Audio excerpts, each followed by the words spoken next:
Hello and welcome to UK Column Studio number 2. So it's a great pleasure to bring you into this studio because it's a relatively recent addition for the UK Column. And I'm delighted to be joined today by Jemma Cooper. And Jemma and I are going to talk about festivals because UK Column team have been to quite a few festivals over the years. We're delighted to get invitations. We've enjoyed them all. The weather has been different in as much as we've experienced everything from blue sky and sunshine to some quite strong winds and heavy rain. But nevertheless, they're a lovely environment. And of course, recently we went to Sounds Beautiful in Dorset. What a location, Jemma. Oh, it was just absolutely stunning. I was really aware that Sounds Beautiful was in its kind of first inception at that location last year and how successful it was. And I thought, and everyone was really raving about it. And I thought, well, there's a lot of freedom festivals now. Thank goodness, we all need them.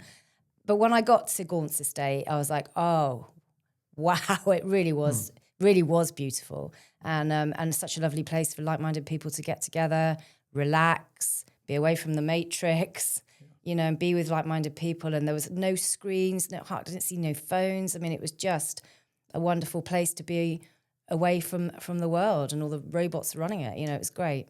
Yeah, the world and an increasingly mad world. And for my experiences of the festivals is that you can absolutely relax because anybody that's there, you can chat to them about any subject you like. And you can have a good conversation. There are serious conversations. There are amusing conversations. There are personal conversations. But people are talking and interacting.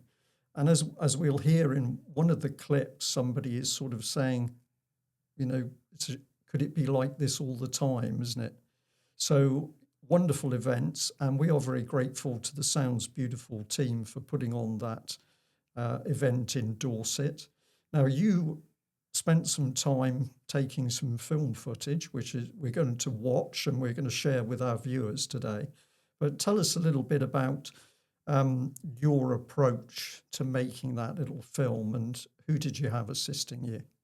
Well, I was really lucky. I had Steve Jeffries from Edge of the Matrix, who's getting a huge following on his YouTube channel for the work he's been doing. He's self-taught and taught himself 2020 onwards and how to use it. And he's become a brilliant cameraman and shoot edit. He's really good. And I said, do you fancy making a little film, of Sounds Beautiful? Because that's my background. I'm a broadcast journalist and reporter, as it were.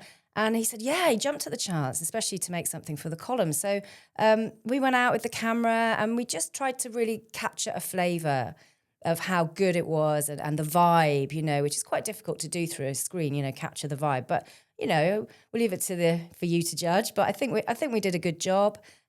We tried to capture the music, the atmosphere, of course, UK Column's place in the festival and what UK Column was there to do and what UK Column did do there, which was, take over the talk tent for a couple of hours on the Sunday. And we just went off and had a lovely time and everyone was really friendly and it was great. Yeah, it was a lovely thing. And I think back to my old career in the Broken Biscuit Company and it wasn't always like that, it wasn't always as relaxed. It was, and often you'd get sent out with an agenda, even if that one was in your own head because of where you were working. But this was like, we're not going to have an agenda. We're going to go out filming. We're going to see what happens. We're not going to try and curate it. We're just going to capture it. So, yeah. Yeah, it was really good. And what was your description of the BBC, the bad biscuit? It's slang, isn't it? There are many anachronisms now for the BBC. The most polite one you're allowed to use is Broken Biscuit Company. There are others. Okay. But they're not for broadcast. No, okay. But just for people who watch this video so that they understand that's the background that you're talking about. So, yeah, fascinating. And I think we should also give your cameraman a special mention because he's pretty unique in that he was Royal Navy and he achieved a Green Beret at that time doing some, special training and work. So credit where it's due. Oh, yeah. I mean, it's just like you, he was in the military and then fire service, and he's done a lot of interviews himself, so all this is out there in the public domain. And then 2020 came, and he could see through it straight away, especially in the fire service, and he'd seen agendas creeping in, I think, to the fire service. I don't want to put words in his mouth, but as I say, he has spoken out about this before. And then 2020 came, and he just thought, right, I can't live like this. I can't live how everyone's telling me to live, and went off and did his own thing, and he's doing really well with it. And it just goes to show, out of trauma and tribulations and all the stuff we went through, how many people are now leading different lives. Yeah, absolutely true. Well, let's share your video production with the audience, and then we'll come back on screen and we'll have a little chat. In a field in Dorset, the Freedom Community gathered. Truth seekers from all over the UK at the stunning Gaunts estate. All together for a weekend of revelry and relaxation with like-minded people. While the mainstream juggernaut of Glastonbury Festival was going on 50 miles up the road, here was an entirely different celebration. People defying the establishment, not bowing to it. People living in the moment, not on social media. After the tremendous success of Sounds Beautiful last year, organisers Wendy and Steve rolled up their sleeves and decided to do it all again. You don't think you're going to be able to do it, but then the festival births itself, and then you forget. So after the festival, you relax and go, wow, we did it, and then you forget for another year, and you need that year in between, really, believe me, to be able to do it all again. Well, I was about to say, will you do it all again? Well, we'll wait and see. I'm up for it. Some of the biggest performers and activists in the alternative community were here.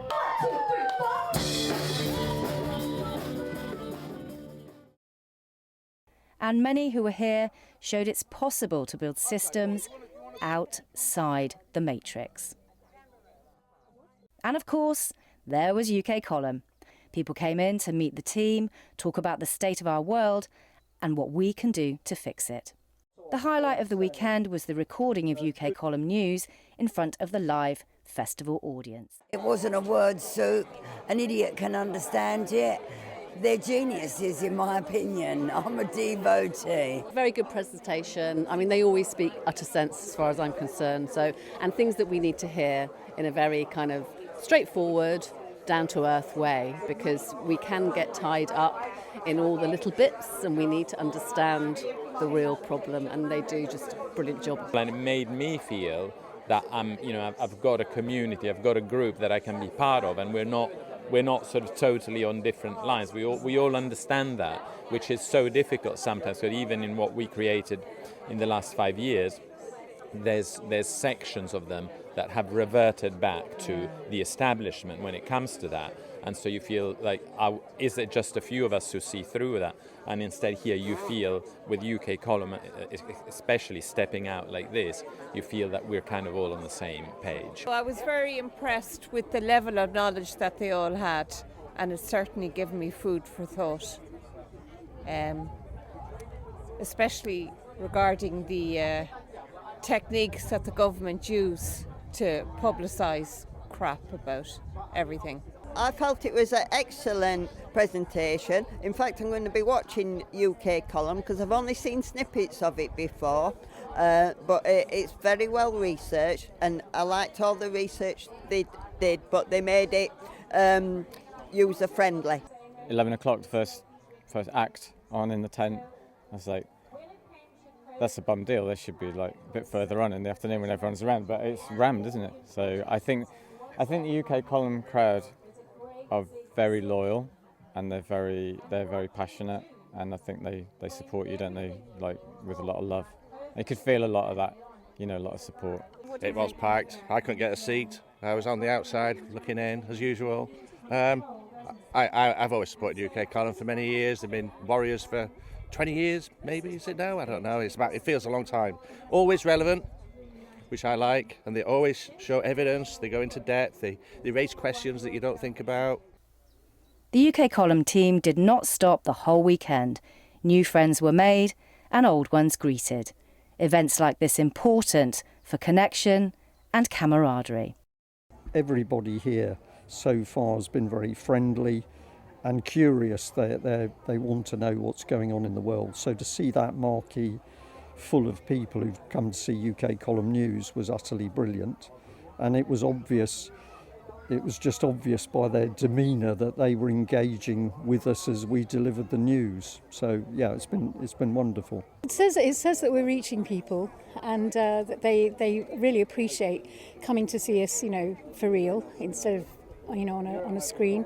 And I think that's really important that the column come out and do these events, because it's lovely. I've had loads of people come up to me today and ask me questions and have a chat, and it's really nice that people are, we did have a packed tent at 11 o'clock on a Sunday morning. It's really good sign. There's a new audience has come as well, which has got to be, so some people that were here last year have given this year a miss. They'll come back next year, but there's new people here this year as well. So, this has got to be an indication of the growing numbers. I think any opportunity to get out and talk to people wherever you are is fantastic, and I think this place is. I'm slightly biased, being a countryside lover, but to be somewhere that's surrounded by such beautiful woodland and pasture, and I would say to see an environment that looks like it should, and then to stick people in the middle of it who are certainly not of the same mind, because that would be fearfully dull, but people who share values and all the rest of it. It's lovely, and I think it's gone very well for us. A lot of people would say, even people here have said to me, "Oh, well, this is great, but it's an echo chamber. It's just the truth community or the freedom community or whatever getting together." So I would reframe that to do reframing exercise. It's more like a team. This is like a team meeting. Soon it will be back to the studio and office for the UK Column team, but the memories of this weekend will be with us for a very long time. Jemma Cooper with Steve James, cameraman, for UK Column in Dorset. So there we are, a wonderful little clip, and I'm going to say, Gemma, a huge thank you for you putting that together, not only as an advert and a promotion for Sounds Beautiful itself, but also for the UK Column. And before it goes out of my head, I want to say I really love those opening drone shots, because I think that was fairly early in the event, and the tents are starting to arrive, the cars are there, some people there, but just that beautiful, peaceful scenery, and that's what captured people. I think it's not like driving into a big flat field and that's all there is there. You've got this slightly rolling countryside, and then the main arena is set down in a very slight valley, isn't it? The foot of a valley. Yeah, and I think there's a couple of factors, because the atmosphere of the place is quite unique, and I'd never heard of Gaunt's House, which is where it was, at Wimborne St Giles, I think it was, in Dorset. And so I did a bit of background research on Gaunt's House, and it's run by this amazing man. I didn't meet him on the weekend, but I thought it just shows how somebody's energy goes into a place, and they only rent it out to people that they kind of agree with the philosophy of what they're doing, because they could hire it out to corporates and make millions, but they don't do that. They only hire it to people whose philosophy they agree with, and they run all these alternative workshops and events at other times of the year, just at Gaunt's House, all on the theme of personal inner development. So whoever this man is, whoever the team are there, they're clearly really switched on. And that energy has permeated into the grounds. I really could feel there's something special about this place. And then you've got the other thing, which is just sheer natural beauty, the way that the grounds have been created and curated. And we need that more than ever now, because we are glued to technology. I mean, the irony is we're now in a studio and we're going to be broadcasting how wonderful the festival was from a screen to you at home. But it's really about being there. And so the double whammy of the feeling of the energy of the team behind Gaunt's estate and feeling their intention, and then just being with nature away from the screens. I didn't see anybody holding up mobile phones to film the band. People were just watching the bands, Yeah. And they're very relaxed. But this is a very good point. You can watch this video, and we're very pleased if you do, but actually the whole thing is being there in the open, in that country environment with the people. That was spectacular. And I also want to say it really tremendous for the UK Column team to be able to meet people who've given us support over many years. Some we've met before at other events, and some absolutely new. So people come and introduce themselves and say they're supporters, and it's a lovely experience. And I always find it particularly good talking to people and understanding a little bit about who they are, where they've come from, in particular how they found the UK column. And it was lovely in your clip to hear the complimentary comments from people who'd sat in the little marquee and heard our delivery of UK column news at that festival event. That was fun. It was, and what I thought, and I think it was reflected in what the video we just seen, is how many people at the festival were there to see the column, and they all turned out. Bearing in mind, it's on the last day of the festival. It's 11 o'clock in the morning, so a lot of people are nursing, possibly a few sore heads, and the tent was packed. Yeah. And that to me spoke volumes. The acts are the facts. Look how people behave, not what they say. And everybody flocked to the tent. It was a packed house. And that is indicative of the support that the column has got and the strength of loyalty that people have for us and what we are doing.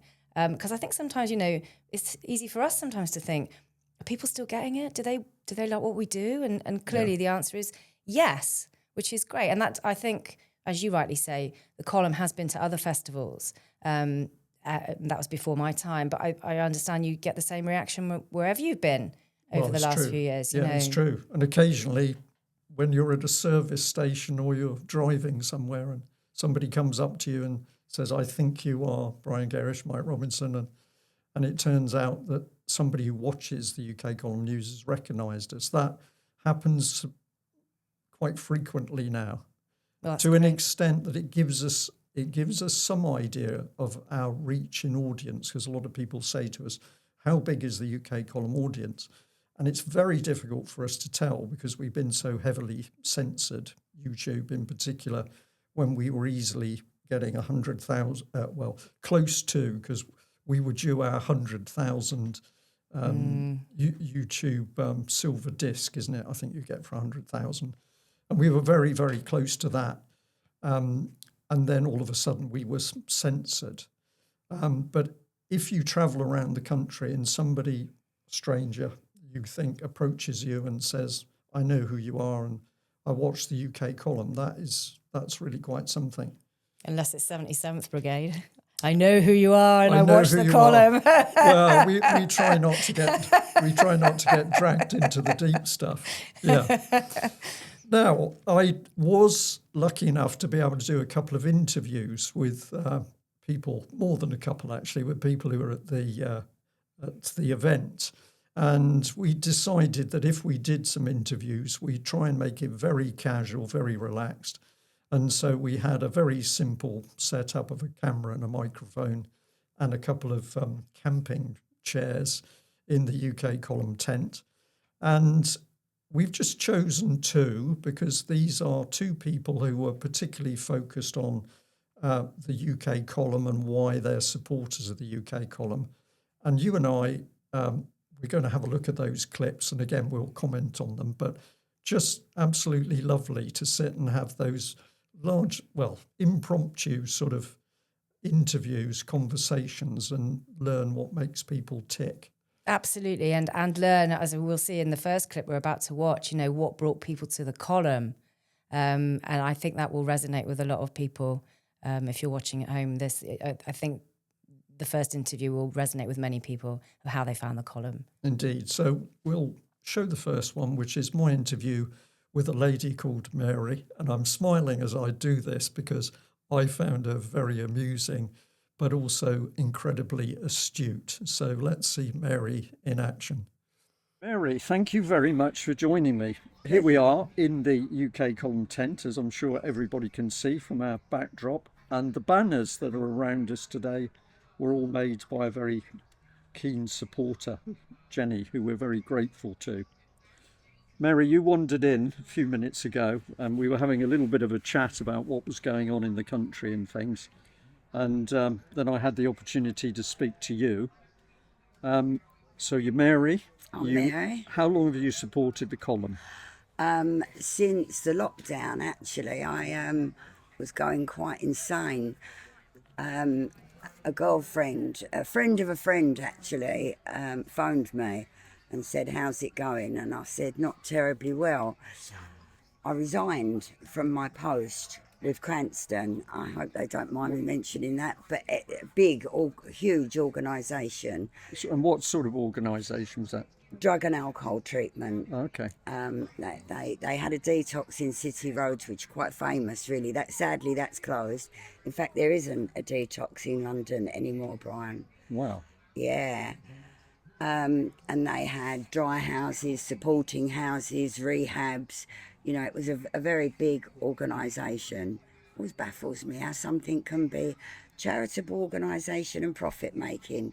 That never makes any sense to me, but mine isn't the reason why. Anyway, I resigned at the end of 2019 with a plan, and I was going to have Christmas with my son, and then I was going to go out to Southern Asia to visit my daughter who's in Thailand. She was in Chiang Mai. I've been to Thailand, but I haven't seen Chiang Mai. She was working in a rehab. I started hearing about this COVID-19, didn't take much notice. I did have a concern. Supposedly it started in China. She's in Thailand. She's surrounded by it, if it exists. But yeah, I kind of ignored the situation. All of a sudden they started closing borders and grounding flights and etc, etc. So I thought, okay, that's that plan out the window. I'm really quite highly qualified, 20 years in that game, and I'll do some volunteering. And there was absolutely nothing, just absolutely nothing. There was no support for people that were in recovery. It was a very, very sad situation. Yes. A lot of people died from the lockdown. I've got first-hand experience of that. Anyway, time's going on. I'm trying to volunteer, anything, food banks, absolutely anything. St Mungo's, you know, Turning Point, absolutely anything. Nothing was happening. And I just felt more and more isolated. Nothing made sense. You know, they say that it's a very small thing that triggers, and it is. My brother and I were trying to play tennis to stay sane, and they locked the tennis courts. Right. So we took the padlocks off. So they took away the nets. You know as well as I do, Brian, you can't play tennis without social distancing. Even if you're playing mixed doubles, you've got one on the net and one on the base. Simple. Yeah.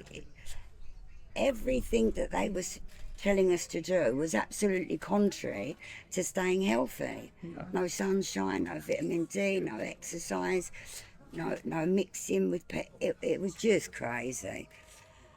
A friend of a friend, I was very lucky, phoned me, how you doing? Not terribly well. She said, you've got to go on one of the marches. You've got to speak to like-minded people or you will go insane.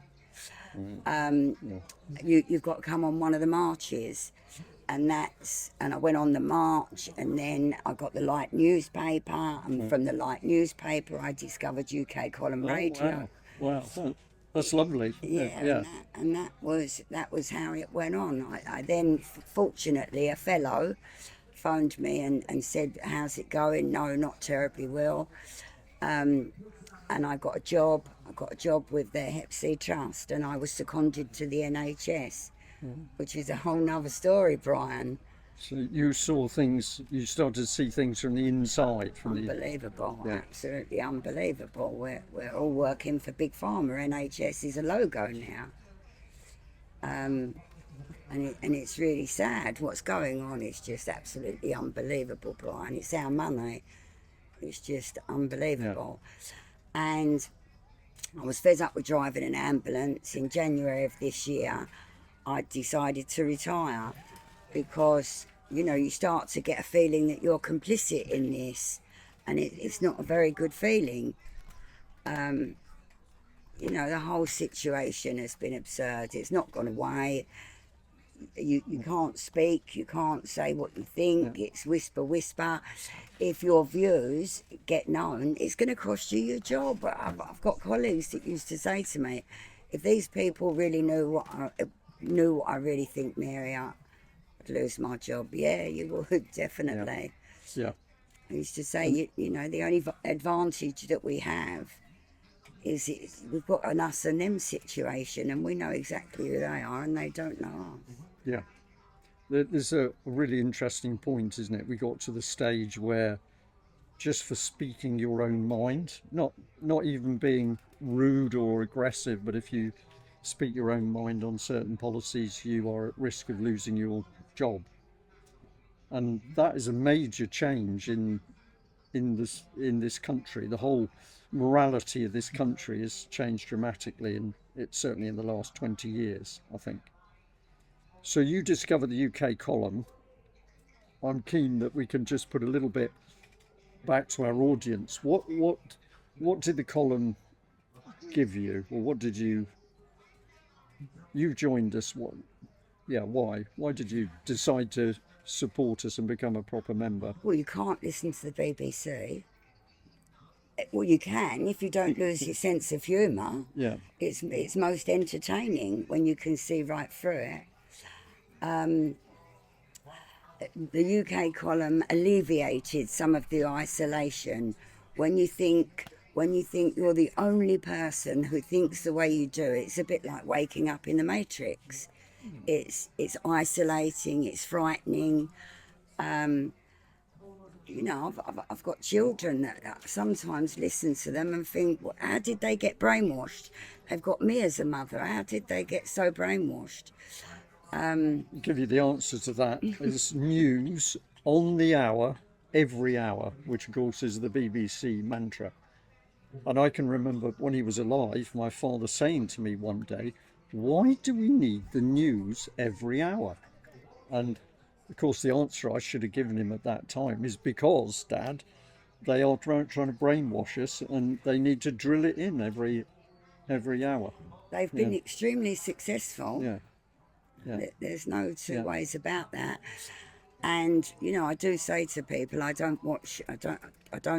not to read any mainstream media at all. Although I do like the Daily Mail. Little John still makes me laugh. Although there was a time when my sense of humour went out with Little John. Richard Littlejohn's amazing, but you know, it got to the point where when something's so real, it ceases to be funny. Although most of the time, when you know this couldn't make it up, he's good. And I think Peter Hitchens is an amazing journalist. Yeah. So I do, but and it makes good. I've got a real fire, so it's handy for the fire. But the BBC, it's absurd. It's really. outrageous. I use the word outrageous because every time I'm hearing reports from them, it is so biased, it's so manufactured. So I do hear a little bit of BBC, usually the radio, but I can't tolerate that. Mike Robinson will listen to it because he says I listen to it to find out what they're saying and doing. But I actually find, I'm going to say, it makes me feel ill. I go into a hotel now, and you know, inevitably in the main room or the bar area, there's a big TV screen, and you can't even relax in that sort of environment without the BBC's news appearing on a vast TV screen. It's outrageous. And did you know, when I first joined UK Column News, because I was a bit apprehensive, I'm not the most techie savvy person in the world, it's not my generation, and I tried to pay through PayPal. Right. And it stopped. Yeah. They cut off the payment. Well, this is something which does happen to our members, and it can be very frustrating, particularly for Mike, who sorts a lot of this stuff out. But yeah, people are having all sorts of problems, and it's nothing to do with us. It just happens, and you say, is it accidental or is it deliberate? We don't know, but you're not the only one that it happens to. It's a very strange situation. Yeah.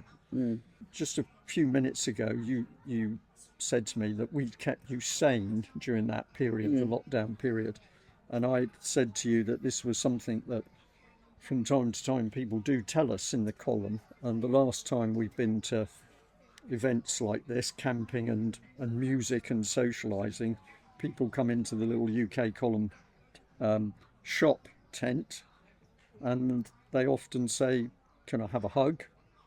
And when they've had their hug, they say, "You kept me sane." And some of them were clearly in a really bad position. Yeah. And we did something during that COVID time that resonated with people. So yeah, most definitely. I'm glad you found us. Me too. Yeah. Me too. Last couple of comments just on the event here was sounds beautiful. So have you been to one of these things before? Never. So what made you come to this one? I wanted to meet you, Brian, to be honest.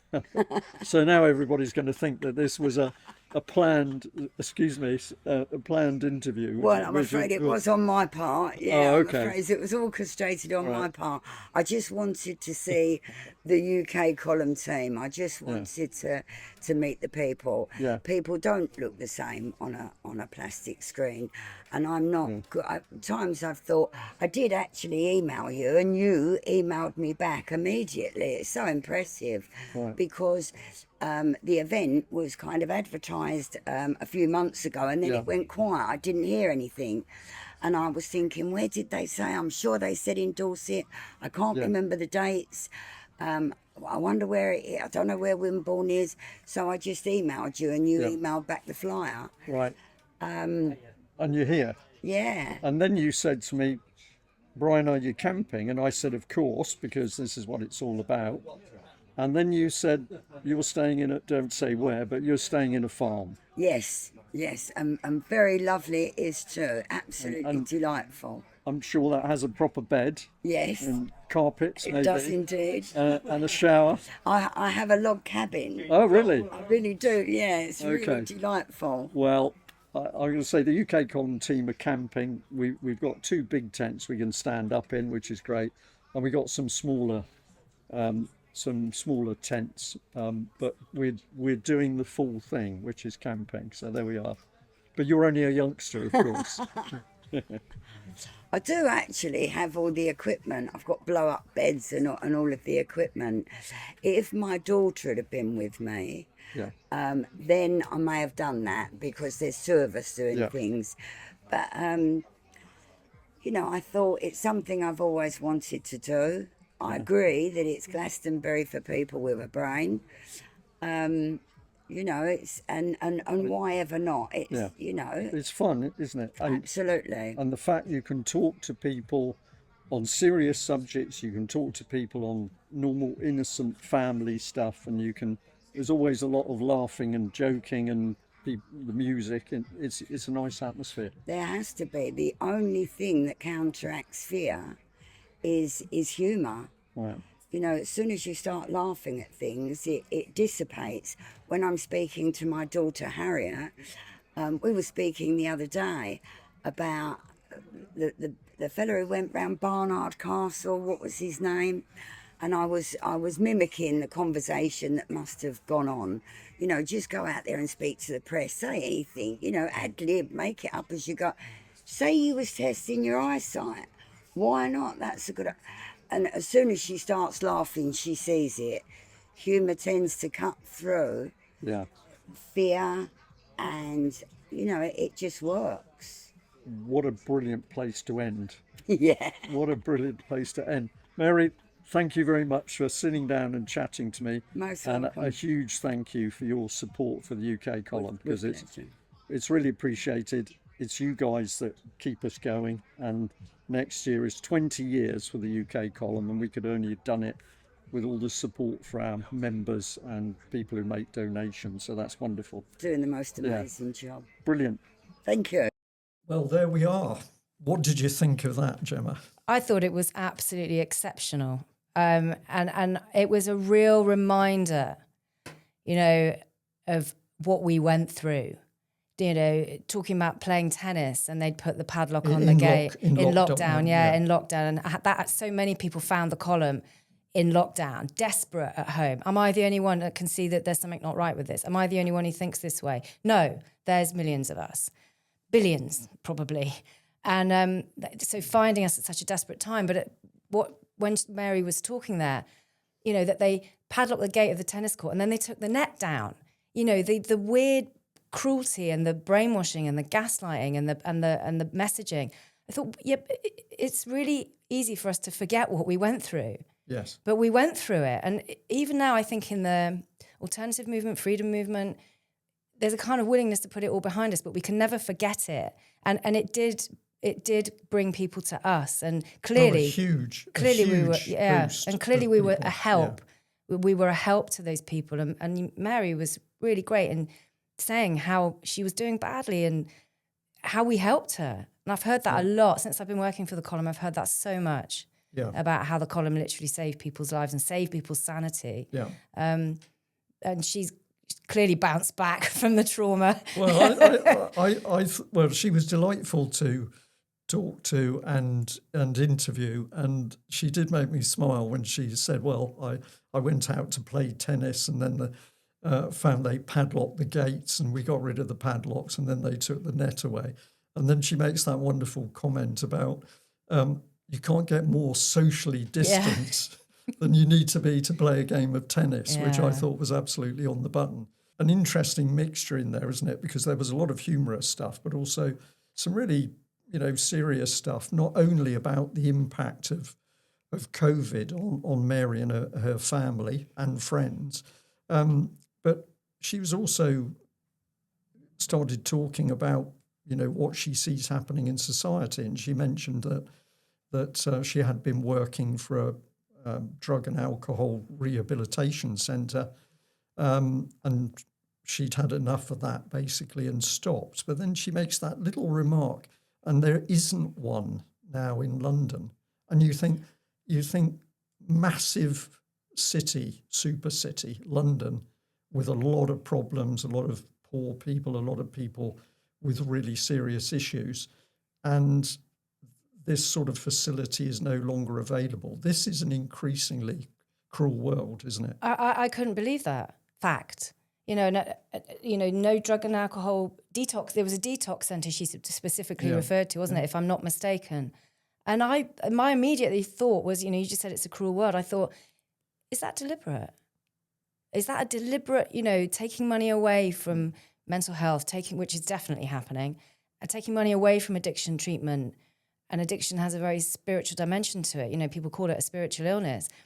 So instead of rehabilitating people and their souls and their spirits, let's just take all that away and let them suffer, and look at 2020, how they made us suffer. And you do rather wonder whether a malicious mind thought up the policy to take it away. Yeah. Well, I don't have any trouble with this, because I do believe we're facing policies created by malicious people. I think this is the reality. But it's interesting, isn't it, Gemma, because we're meandering around in our reminiscences of the Sounds Beautiful Festival. But look where the conversation has gone. So we've gone from humorous things and the beauty of the setting through to quite a serious topic here. And this is really a little snapshot, isn't it, of what happens at the festival. The people are there, they're there to listen to music, to relax, to be there. A lot of children, just people relaxing and having a good time. And then in amongst it, you've got conversations which could be just normal social conversations or much deeper subjects. And I can't remember who said it, but I definitely overheard somebody talking about the fact that these sorts of festivals, where there's also speakers alongside the music and the shops, are the thinking person's Glastonbury.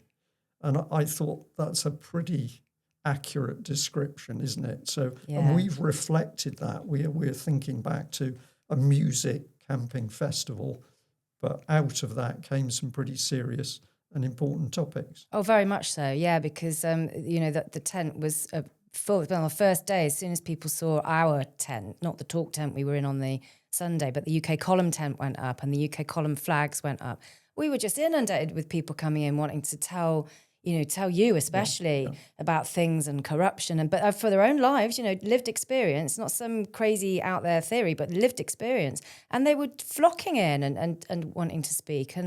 But I think it's because people were relaxed and felt safe.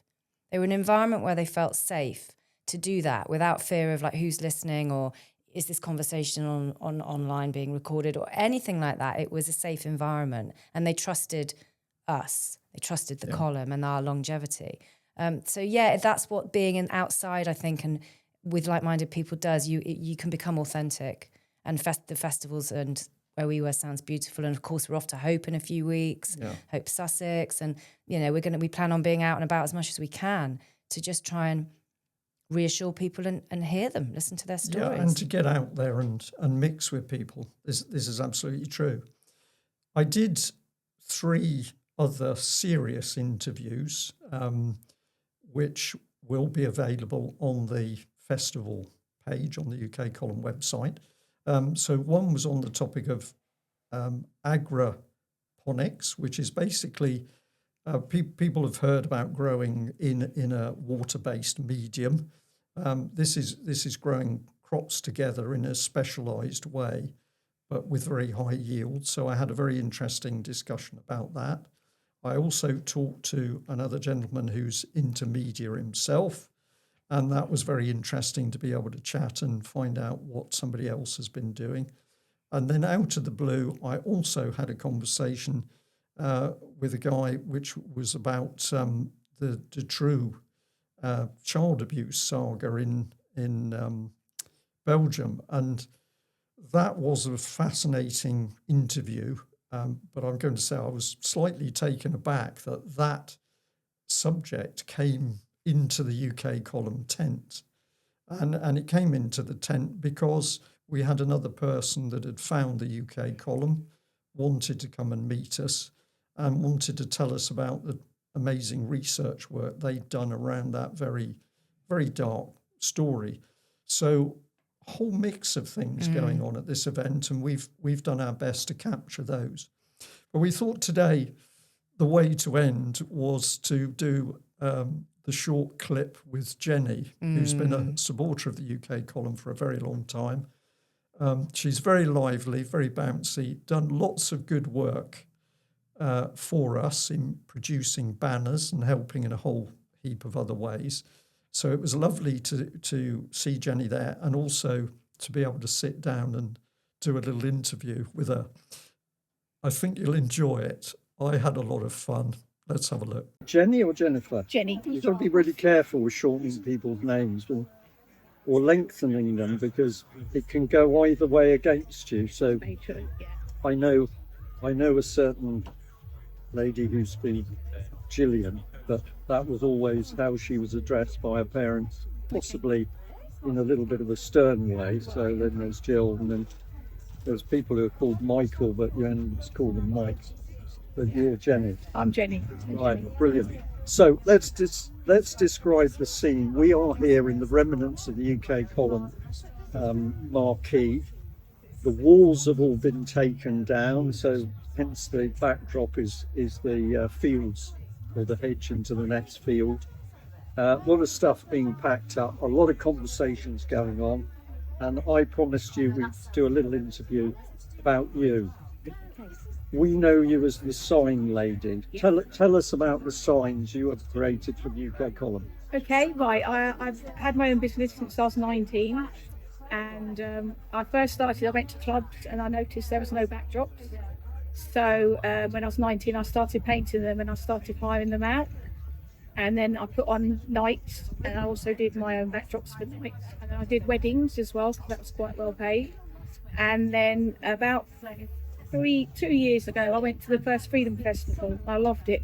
So I now do the backdrops for the Freedom Festival and some other festivals as well. So right, and we should have a backdrop of Jenny's banners. They were here, they've now disappeared. But when our viewers, listeners, have a look at some of the other interviews that we've done over this weekend, I am sat against the backdrop of some of Jenny's banners. So that's lovely. And as we've already said it to you, I'll say it again, thank you very much for doing that. It was a pleasure doing them.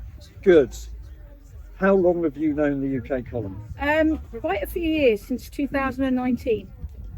Right. So yeah, quite a few years. How did you first come into contact with us? My friend, I went to India with a good friend of mine called Nick, and he was talking about you guys all the time. Wow. So I spent about 6 months in India. Then as soon as I got back to the UK, I Googled you, and ever since I've been watching you, and I kind of knew about you anyway because you do a lot of YouTube videos years ago, so I was watching them as well. Right. And then I met you face to face at the Freedom Festivals.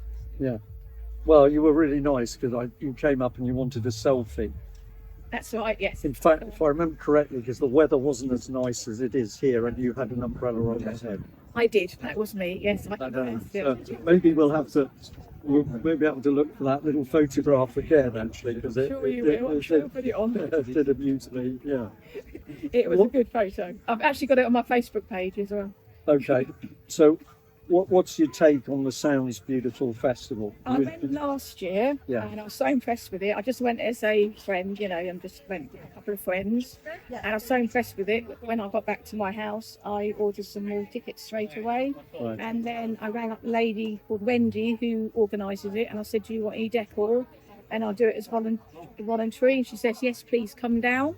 So I came down on the Tuesday, and I've been here ever since. Yeah, and it's been fantastic. We would like to see more people at the Sounds Beautiful event, and I think the way to do this is everybody needs to be upping the promotion, because if you didn't come, you just don't know what you missed. It's been absolutely lovely. So I'd like to see more of these events, because the young lady I talked to just now was 23, and she said, more or less, I can't talk to my age group because they just don't understand what's going on. But I've been here, and it's been lovely to talk to people, and I think that's a really powerful thing. Yeah, I was getting that actually last year. A lot of people coming up to me and they were saying exactly the same thing, and they've got their friends left. Yeah. And they're really lonely. They come up here and they've met new friends, and we're like family now. So we come here every year, and there's quite a few freedom festivals, so we meet each other there. And it's like a tribe now of people, and they were very lonely. A lot of people were really lonely, which upset me last year because everyone was saying, how lonely they were. Yeah. And I thought these events are really important just to connect to the right people. Yes. And you're not on your own, and to come to these events, and that's how we win this fight, is if we actually meet each other face to face. And then you meet all these people, contacts. I met a lady with land. She's got 4 acres of land in France, and she wants people to go over and help her look after it. And I said, yeah, come here. So she has actually come. She spent hours trying to get in because the signs aren't any good. But the signs will be better next year because I'm going to go and do them. So I will do the signs. But people are driving around for hours trying to get in. Yeah, this is absolutely true. Don't be at home lonely. Come out and meet people and have fun, and also discuss how we stop all these horrible things that happen. Here comes the low question right at the end. You've been here for a few days. Have you been good? I've been very good, actually. Yes, and I've met so many new friends, and we've got another evening, and the evening's gonna be good because they have fire. And they have a couple of fires on, and we're all sitting by the fire. Once the music goes out, it has to go out about 1 o'clock because of the sound complaints. But in the evening, we all get together and go around the fire, and we all like singing and dancing and drumming, and then it carries on. And I got to bed about 4:30 last night, and I was actually up this morning for yoga at 7 o'clock. Yeah. So I think I've been very good. You've been very good, and I will also say that early this morning, I think it's about 6:10, I walked down just to the fire pit just to see what it was like, because I always know the fire's still alight, but it's mainly ashes and some embers that were glowing. What really impressed me was that there was a big plastic container, and all the beer bottles and everything had all been neatly stacked in there, so it was all clean and tidy. And I thought, that's wonderful. Very good, good people here. And you can leave stuff out, it never gets nicked. Yeah, it never gets. Really honest people here. And if you've lost anything, if you need any water or food or coffee, just go up to people and they'll give you it. Yeah. There's a lovely atmosphere, and it's a really high vibration. And it's how life should be. Yes, definitely, yeah. I went to another festival last week, and they were saying, wouldn't it be lovely if life was like this every day? Yeah. And there's a lot of festivals, so in theory you can make your life every day, like Olympic festivals, and meet lots of people. Yeah, brilliant. Jenny, thank you Thank you very much for everything you've done for us. Thank you very much. That as was well. painless, wasn't it? It was okay, actually, but I don't know if it's going to be any good. Of course it's going to be. So, We're going to stream this. Well, yeah, stream are it. you going to let me see it before? Or is it just going to... No. No, that's confusing. Because people tend to get worried, but trust us, it was a good interview, and our viewers and listeners are going to love seeing you and hearing you.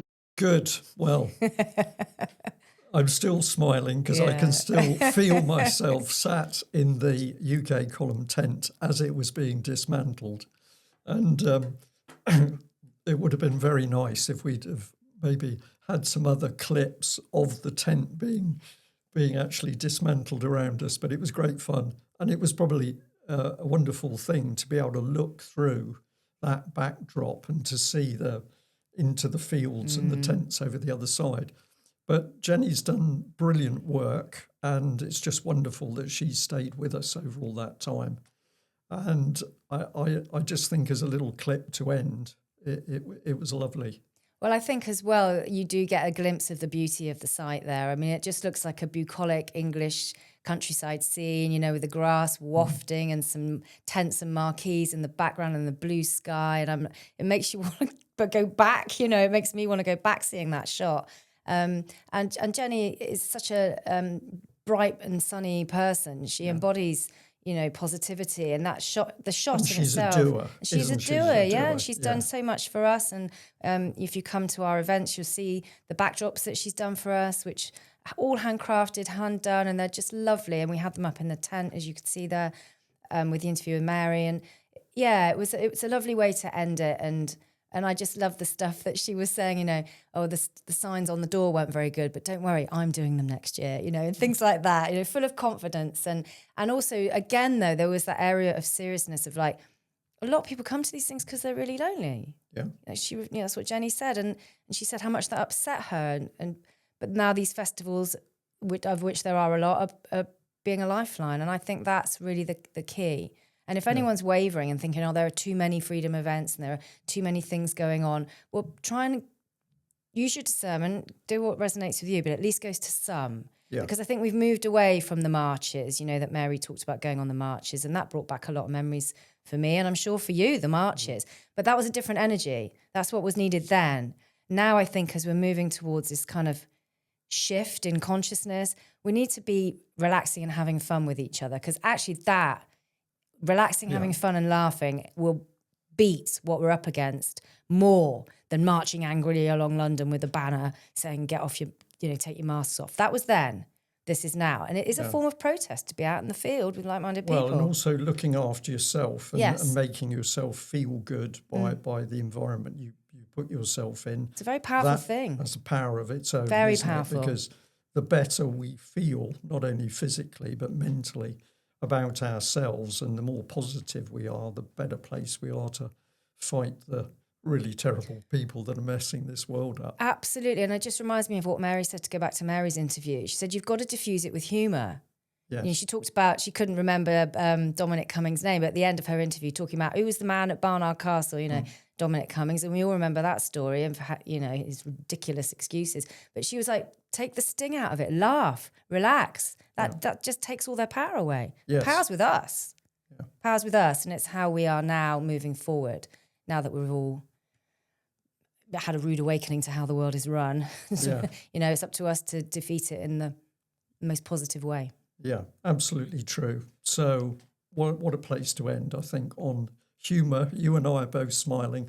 I think the audience would be smiling a bit more if we were to show some of the outtakes from our little efforts in the studio today, but maybe for another time. But I thought you were going to say that the audience would like it more if they could see what we're getting up to in our tent in the evening, the UK column team. Well, we should have filmed that. No, maybe not. Well, we did at a previous event. We had a wonderful evening where it got a bit cold in the evenings a couple of times, but we were in the tent.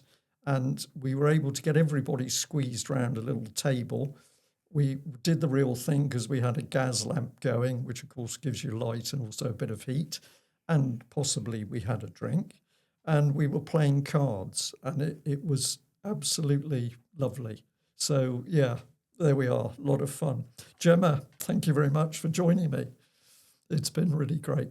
Thank you.